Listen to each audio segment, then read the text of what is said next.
Bismillahirrahmanirrahim. Kita ngaji sampai bab Thaharah, pasal keempat tentang wudhu, bagian kedua tentang fardu-fardunya wudhu. Masih ingat apa artinya fardu?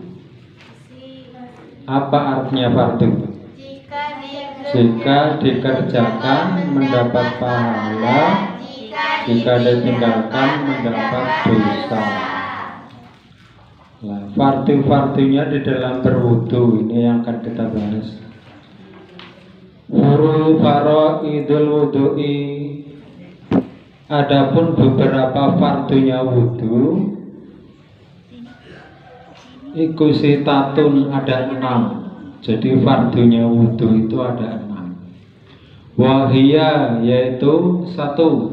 Aniyatu, niat nginda ghusli awali juz'i minal wajhi. Aniyatu nginda ghusli awali juz'in minal wajhi.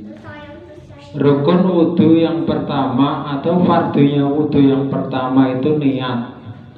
Niat bersamaan dengan membasuh wajah. Liqaulihi sallallahu alaihi wasallam, innamal a'malu binniyati. Al-hadis rawahul Bukhari. Sesungguhnya sah-sahnya niat, sah-sahnya amal itu dengan niat. Makanya dalam fardunya wudu atau rukunnya wudu itu yang pertama niat. Lah niat itu harus dengan bersamaan memulai wudu, memulai membasuh wajah. Karena dalam ilmu fikih, dalam kitab-kitab fikih disebutkan an-niyatu qasdu syai'i muqtaranan bi fi'lihi.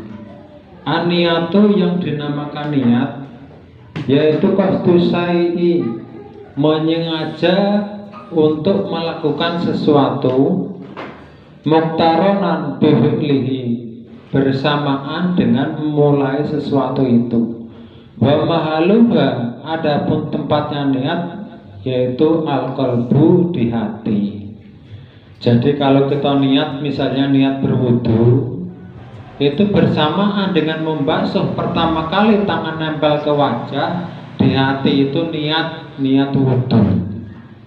Sebagaimana yang sudah lazim, niat wudu yang di dalam hati itu adalah bahasa yang kita paham artinya, yaitu misalnya dengan lafaz aku niat wudu menghilangkan hadas kecil fardu karena Allah. Nah, itu yang sudah lazim seperti itu. Adapun melafadzkannya nawaitul wudu'a seterusnya itu boleh dibaca sebelum memulai wudu. Itu fardunya wudu atau rukun wudu yang pertama, itu niat. Jika ketika membaca niat dalam hati kok keduluan air sebelum niat, atau niat dulu kemudian baru airnya nempel, maka dianjurkan mengulangi lagi dari awal biar mudah.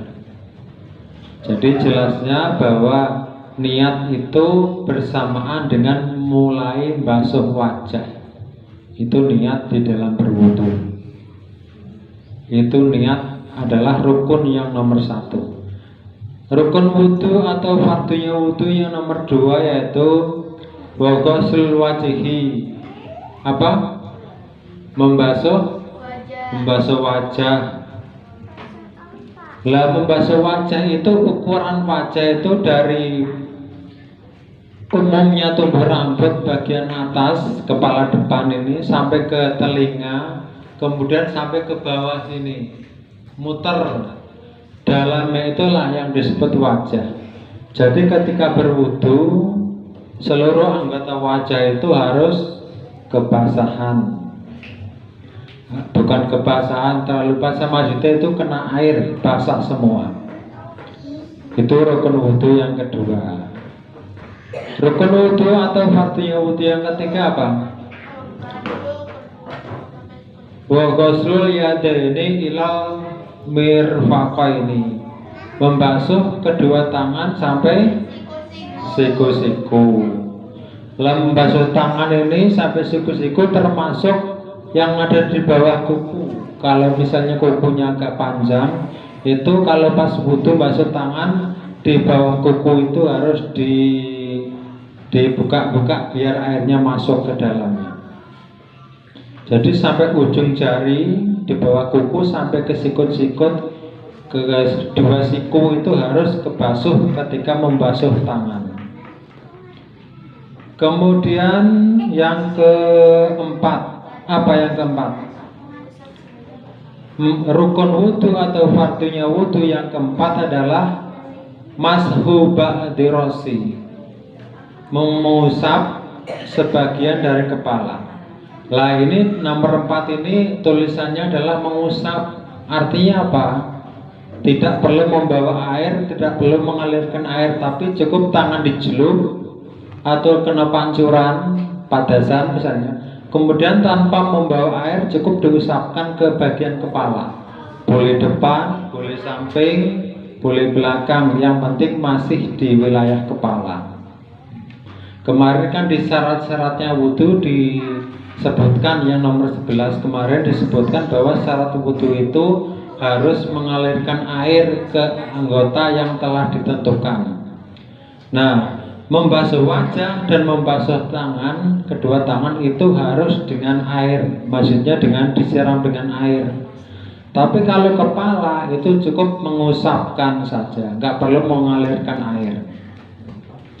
Kemudian yang nomor 5 daripada fardunya wudu atau rukunnya wudu apa?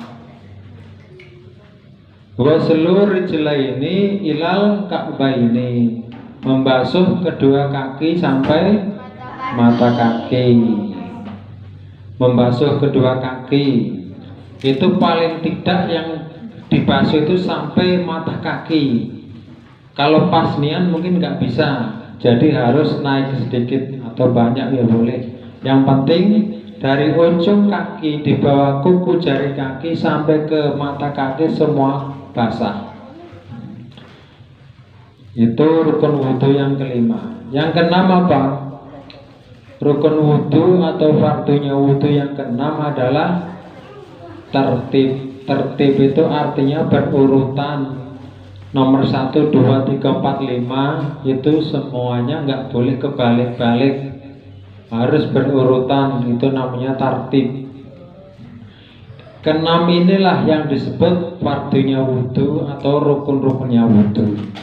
Jadi kalau kita wudhu kok ketinggal salah satu di antara ini, maka wudhunya batal. Kalau wudhunya batal mengerjakan sholat, jadi sholatnya haram, dosa malah. Maka dari itu harus hati-hati, harus belajar dari awal secara berurutan sampai selesai.